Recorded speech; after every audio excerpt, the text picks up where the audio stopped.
Maayong adlaw, Miss Maralika. Ako si Samuel Makapinig, ang amahan ni Sheena Makapinig nga giingong distress mother sa imong video YouTube. Ug apuhan usab sa mga bata nga anak ni Francis Chua nga giingon nga nagkidnap dito sa Turkey. Ako niya karon diri aron paghatag og liwanag sa mga tao nga nakakita o nakapaminaw sa YouTube ni Maralika nga dili tinuod nga may kidnap nga nahitabo dito sa Turkey. Ug gani si Sheena Pamanggali ang nagdala sa mga bata nga to sa Turkey nga wala man lang magpasabot sa amo kang Francis. So nangadto sa Turkey atong 2021 gikan sa US. Mao kani nga wala man siya pasabot. Unsa na sila dito, iputol ko ng komunikasyon. Ug labi na kay way sila mga kaila dito. Way kapamilya nga ilang maduulan kung unsa man gani ang mahitabo. Mao karon si Francis na alarma og nag-uol. Siya miduol gayud og legal na proseso. Tungod na si Francis miadto sa Paranaque Court aron pagpangayo og kustodiya sa iyang mga anak nga mabalik unta diri siya. Og datong nga panahon na February 2022 dito sa Bako may testigo, may hatag testimonya abot kang Francis nga kahatagan og kustodiya sa mga bata. Ang akong interes lamang nga ang mga bata mabalik sa piling ni Francis kay maayo man ang iyang kinabuhi diri sa Pilipinas kauban silang amahan nga si Francis. Og nagpasalamat mi sa Ginoo nga gipaboran itagaan pagtugot si Francis nga maiya ang mabata gitagaan siya og kustodiya sa Paranaque Court. Og mao kini ang gipamatuod nako nga legal ug gipaagig proseso kini mga papila gikan kini sa korte nga naghatag og kustodiya sa mga bata kay Francis Chua. Ug kining mga dokumento nga dala namo gikan sa Pilipinas ngadto sa Court of Turkey, gamit kini ni Francis aron pagpangayon usab og kustodiya sa mga bata nga mabalik sa iyang mga bata. Ug ako mismo may testigo talaga nga ang mga bata ihatag og kustodiya dito ni Francis. Kauban ang iyang mga ginikanan ni Francis sa tubangan ni Judge sila si Sheena ug Francis nag-istorya gayud. Ang mga bata nagaingon gayud nga muuban sila sa iyang ginikanan si Francis diri sa Pilipinas. Kay may malaging kinabuhi diri nila niadto sa diri pa sa Pilipinas lang tanan. Ang duha ka bata nga lalaki niingon nga muuban sila sa ilang amahan nga rin sa Pilipinas kay mayo ang ilang kahimtang diri sa Pilipinas uban kang Francis. Ug ang magpanganay usab nga si Shenaya miingon nga gusto usab mo uli unta. Ang galing lang kay naghunahuna siya ni Sheena nga iyang inahan nga mahabilin dito sa Turkey. Ug salamat sa Ginoo nga gihatag sa Turkey ang kustodiya dito ni Francis ang duha ka bata nga mauli nga sa Pilipinas. Ug sa pagkakuha namo sa dokumento o clearance para sa mga bata,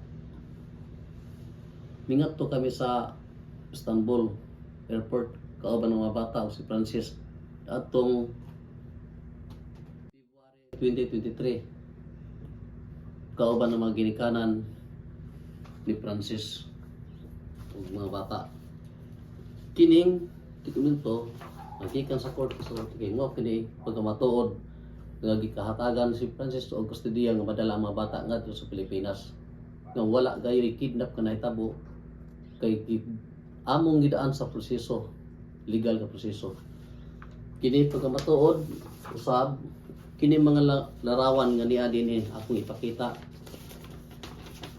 Kini pagkamatuod nga ang gipaagi gyud namo sa insaktong proseso sa gobyerno sa Turkey. Mao kini ang mga hulagway nga inyo makita. Nagkaroon ako kayong ipagkamatuod nga walay kidnap nga nahitabo dito sa Turkey. Ako mismo testigo nakita ninyo kanang halubay niya ako. Ania kami kanan mga ginikanan ni Francis nga bata sandit walay nahitabo nga kidnap kini si Shania. Ug pagbalik din sa Pilipinas ang mga bata nagpadayon sa pag-eskwela sa international school og dinhi malipayon na usab sila nga niya sa Pilipinas kay maayo man kahimtang nila kauban ang ilang ama nga si Francis. Mao na nga dili tinuod nga kidnap ang mga bata kay pag-uli na mo sa Pilipinas kay paagi na mo legal nga proseso hantod na kauli ang mga bata dito sa Pilipinas. Ug dili usab tinuod nga kami kaubang pulis o sundalo o opisyal man sa gobyerno kay ang ning uli lang kami ra gid si Francis sa mga ginikanan ug mga bata. So legal ang among pamaagi o pag-uli hantod makabot sa Pilipinas. Ug mao kini akong ipamatuod kini mga picture na ini kini sa airport. Mo ni akong ipamatuod sa inyo. Pag-uli sa mga bata legal nga proseso.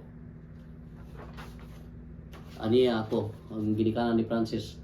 Legal ang proseso ang among pag-uli, walay kidnap nga nahitabo. Ako kani ipamatuod diha kaninyo. Ug gani kami panggaling nga balaka sa among seguridad kay dili gud kami taga didto. Usa kami kastaryo sa Turkey. Nagikan sa Turkey, naabot naman sa Pilipinas, gusto unta mong balikan si Shania kaya rin ipadayon ang kustudiya niya. Kay si Francis gusto niya ipadayon ang kustudiya. Kaso lang, gitakas naman din si Shania nga to sa Belgium. Wala ganing pahintulot sa Kurti sa Turkey. Idala si Shania. Ug mao na kato nga si Francis na alarma.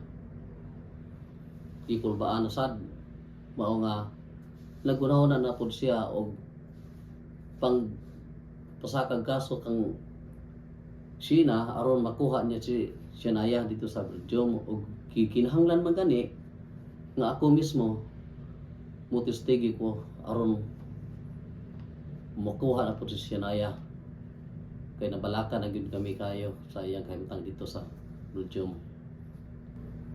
Ug ikaw kanimo Sheena kay bawo ka na mahal ka kayo kami mong mama. Gimingaw na mi sa imo sa akong mga apo. Uli na mo ni Shania para ikalinaw sa tanan. Kay bawo ka naman nga maayo ang kaugmaon din sa mga bata. Kamo nga magkausa mo. Gimingaw na mi sa imong inahan. May okasyon gani, ikaw pirmi ginahon na ang birthday, ikaw pirmi ang ginahon na, ikaw pirmi istoryahan na mo. Salit panguli na mo dire. Kay bawo ka naman, bisan ako, kami. Nakaibaw unsay kinaiya ni Francis nga buotan siyang pagkaamahan. Wa ko'y kasaway bisag gamay. Maayo ang kaugmaon pod sa akong mga apo. Sanlit uli na ngari aron dili na in taon nga ma-sakripisyo pod ang mga bata. Una-una ang kaugmaon sa mga bata ayaw ipagkait. Kay luoy kayo akong mga apo. Ayaw kahadlok. Si kay way mahitabo sa imo. Kay way hunahunang daotan si Francis ug si kinsaman wa uli na ayaw pagunahon ana wad ana nang hunahon na nga daotan. Salig na ako mo garantiya amahan ko nimo. Dili ko pwede nga magpasagad kay wa po'y mahitabo nimo akong pasalig sa imo. Si uli na mo ni Shania.